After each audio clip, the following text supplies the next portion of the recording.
This following subject may be triggering for some people, may not be for certain age groups. So I'm giving you the warning now before I begin the story. Okay, I'm James Lott Jr. It's another edition of It's a Lot, and I want to talk to you because I brought this up on a show yesterday that I do, a live show. And I didn't want to leave it hanging for some of you who are my Patreon subscribers who heard what I said yesterday. I call myself a survivor and thriver of a sexual assault. So what I'm trying to say is that I was raped and I'm here to talk about it. I'm not going to detail because like I said in the post, I'm actually writing a book on it. When the book comes out, I actually will go into just big detail and further story and you get the whole picture. Just to show a short, I just want to give you kind of the shorter version. I was 18 years old, working at a hospital here in Southern California, made friends with an older gentleman, and I say older at the time, probably 30s. I was in my late, I was 18. Worked at the hospital. I was a switchboard operator at the time. We both were. I ran a switchboard for the hospital, and it was pretty busy. We had downtime, and we had some shifts together. We became friends. As a person who I was fighting my father at the time, we were not close. I was looking for male figures. I can tell you for a fact. Anybody who was older and I could talk to, I had several that I did. And it was, for me, fulfilling things like somebody who was older about just various issues I had. You know, you're a teenager, you're very angsty about things going on. We worked together at nights. It was usually like, it was after school because I was in high school and out of high school, still doing it. I was going to nursing school at the same time. And it was one night I had to go to the bathroom. And actually there were three of us, a slow night, and there were three of us on, actually. It was one of those nights where we were overlapping, everyone was gonna stay really late. But we had this thing where this person would take overflow and we had a whole system. So as I'm going to go take a break. I'm gonna go to the bathroom, I'm gonna take a little break, go to the break room, whatever. But I went to get something from the vending machine first. And I went there first, I got like a candy bar or something. And then I went to the bathroom. Now I was attacked from behind. And so he was waiting for me, my coworker, friend, and slapped me around and knocked me out. And as I was waking up, it was just not that for like a second. He was on top of me and I was fighting him. Now, what ensued after that was actual beat up and rape at knife point. And I was told repeatedly that I would be killed anyway. So I should get painless and just let it happen. And there was a part of me, I'm telling you, it's a short version, but there was a part of me that left my body and saw what was going on. The pain was excruciating. Like that obviously was crazy. I was disoriented. I was fighting. I was angry. I was confused. Didn't know what was going on. And then after it was over, I was just left behind and told, don't say anything. Now, I collapsed and had to be admitted to the hospital, but I would let them check out certain parts of my body, of course. So I was ashamed, and I was told that no one believed me anyway because it happened to boys. That sexual assault and rape only happens to girls, which is not true. That's completely not true, as we're seeing now. Now, this took place in the late 80s, so it's a whole different time period. Also, just to get this thing, that is get that into context.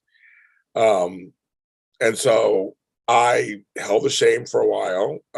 But I finally left that job, left Los Angeles.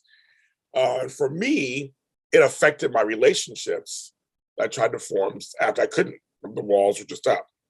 And sex was like out of the question.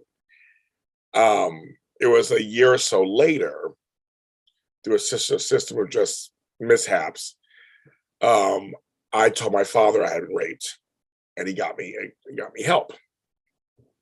Sherry Connington was my licensed therapist. So, and over the course of time, and my own work of myself and God's help and everything, I got better. So my whole point of telling this story is that we should erase the shame and stigmas. It was not sex. It did not make me gay. I wasn't a weakling. It was an assault that included an act that would be deemed sexual. Now we got to talk about this more. This is for women and for men, for boys and adults. Does not matter your age or size, or if there was a knife or not a knife, or a gun or not a gun. We have to stop the stigma and talk about this. And people are walking around not getting help, thinking they're doing just fine. And what it's doing is it's hurting other people. They're hurt, it's hurting other people. And it's a ripple effect. When something happens to you, it does affect everybody else. You say, well, it doesn't bother me. No, it does. And I feel bad for those who try to get close to me in those early years after that. And I was just not, I wouldn't say playing games, but I was confused and running back and forth, relationship to relationship, not getting close to anybody, having sexual hangups, everything happened. And so there's a lot of folks out there still who are not talking about it. That's why I did this little video. I talk about this when I can. There is a national sexual assault hotline. If you or someone you know has been sexually assaulted, there's a hotline you can call, available 24 hours. I'm going to make sure I get the number correct. That's 1-800-656-4673. 1-800-656-4673. That's the number you can call for at least for some help. There's also RAIN, which is where the sexual assault line comes from, rain.org, RAINN.org. If you're a guy, they still help you. In LA, there is the LA Rape and Battering Hotline, and that is, I should get that number. That's peaceoverviolence.org. And that hotline is 213-626-3393. That's one of the numbers. I want to bring it out so I'll give you a face. So you go, okay, yeah, you see how I'm doing pretty well now, and I'm living my life, and that's the point. Life should not stop because of something like this. It should be able to continue. My phone just fell. Continue, and again, should be no stigmas, nothing like that at all. So, if you have been attacked, I'm so sorry, but there is a way. There's a way to come out of it with work and love and compassion for yourself, and that's what it is. And I did eventually learn. I learned to forgive my attacker and forgive myself and the situation. You'll learn that stuff when you're going through therapy, how important that is. You can live your life to the fullest. That's what we're here for. We're not here to live in our things that happen to us. We got to make sure we live a full life to its full potential. But it can happen. I want to offer you hope that it can happen, that I see you and that I hear you. And if you're not ready for that, you want to talk to somebody, you can contact me on here and I will message with you or talk to you. I totally understand. I'm James Lott Jr.